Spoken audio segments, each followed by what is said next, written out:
अवैध वाळूविरोधात कारवाई सुरूच. सिंदखेड राजा आणि देऊळगाव राजा येथील अवैध वाळूविरोधात कारवाई करण्यात येत आहे. गेल्या 2 दिवसात केलेल्या विविध कारवाईत तब्बल 2200 ब्रास अवैध वाळू जप्त करण्यात आली आहे. ही आतापर्यंतची सर्वात मोठी कारवाई आहे. सदर जप्त केलेली वाळू शासकीय कामे तसेच घरकुल किंवा अन्य कामासाठी आवश्यक असलेल्यांना जागीच लिलाव करून देण्यात आली आहे. महसूल विभागाने गेल्या 2 दिवसात केलेल्या कारवाईत डिग्रस बुजुर्ग येथील 500 ब्रास, निमगाव वायाड येथे 1000 ब्रास आणि नारायणखेड येथे 700 ब्रास अशी एकूण 2200 ब्रास अवैध वाळू जप्त केली आहे. जप्त करण्यात आलेली वाळू त्याच ठिकाणी लिलाव करून संबंधिताच्या ताब्यात देण्यात आली आहे. ही वाळू 3 दिवसाच्या आत उचलण्याचे निर्देशही देण्यात आले आहेत. जिल्हाधिकारी डॉक्टर किरण पाटील, महसूल प्रशासन, परिवहन विभागाने पोलीस प्रशासन यांनी गुरुवार दिनांक 23 मे रोजी संयुक्त मोहिमेदरम्यान वाहनांवर कारवाई केली. यात 12 टिप्पर, 2 ट्रॅक्टर, 1 कार आणि 4 इतर वाहने अशा एकूण 19 वाहनांवर कारवाई करण्यात आली. यात सुमारे 2,18,000 रुपयांच्या दंडाची रक्कम वसूल करण्यात आली. या कारवाईत सहाय्यक मोटर वाहन निरीक्षक रितेश चौधरी, सुरेखा सपकाळ, अनुजा काडमेघ यांनी सहभाग नोंदविला. जिल्हाधिकारी डॉक्टर पाटील यांनी चिंचखेड येथील खडकपूर्णा धरणाला भेट दिली. यावेळी त्यांनी बोटी उद्ध्वस्त करण्यात आलेल्या ठिकाणी भेट दिली. तसेच या भागातील रेतीसाठा जप्त करण्याच्या सूचना दिल्या.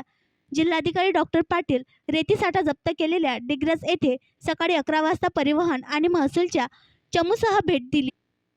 त्यांनी संपूर्ण गाव फिरून खासगी जागेतील अवैध रेतीसाठा शोधून जप्त करण्याच्या सूचना दिल्या. डिग्रस गावात रेतीसाठा जप्त करण्यात आला.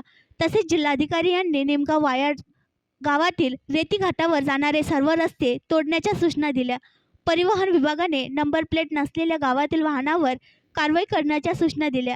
तसेच पोलीस गुन्ह्यामध्ये जप्तीची कारवाई करण्याचे उर्वरित असलेले 3 वाहने जप्त करण्यात यश मिळाले. त्यानंतर जिल्हाधिकारी डॉक्टर पाटील यांनी दुपारी नारायणखेड गावाला भेट दिली. या ठिकाणी तलाठी आणि मंडळ अधिकारी यांच्या पंचनाम्यानुसार सुमारे 600 ब्रास रेतीसाठा जप्त करण्यात आला. काल दिवसभरात एकूण 1700 ब्रास रेतीसाठा देऊळगाव राजा तालुक्यातील डिग्रस आणि नारायणखेड गावात जप्त करण्यात आला. यात अवैध वाळूसाठा आढळलेल्या शेतमालकांवरही कारवाई करण्यात येणार आहे. शेतकरी आणि युवकांनी अवैध धंद्यामध्ये सहभागी होऊ नये, तसेच आधुनिक व उत्कृष्ट शेती करावी असे आवाहन डॉक्टर पाटील यांनी केले.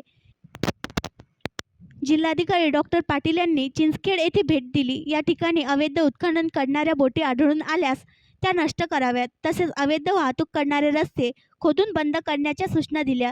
तसेच आवश्यकतेप्रमाणे NDRF पथक व इतर मदत उपलब्ध करून देण्यात येईल. तसेच उपप्रादेशिक परिवहन अधिकारी यांनी विना क्रमांकाचे वाहने व नियमांचे उल्लंघन करणाऱ्या वाहनांवर तात्काळ कारवाई करण्याचे आदेश दिले. खडकपूर्णा जलाशयामधील बोटी जाफराबाद मार्गे पडून गेल्यास याबाबत जिल्हाधिकारी जालना यांना माहिती देऊन कारवाई करण्यात येणार असल्याचे डॉक्टर पाटील यांनी सांगितले. आणखी नवीन व्हिडिओ पाहण्यासाठी आमच्या देशमुख एक्सप्रेस न्यूज चॅनलला सबस्क्राईब करा, लाईक करा आणि शेअर करा.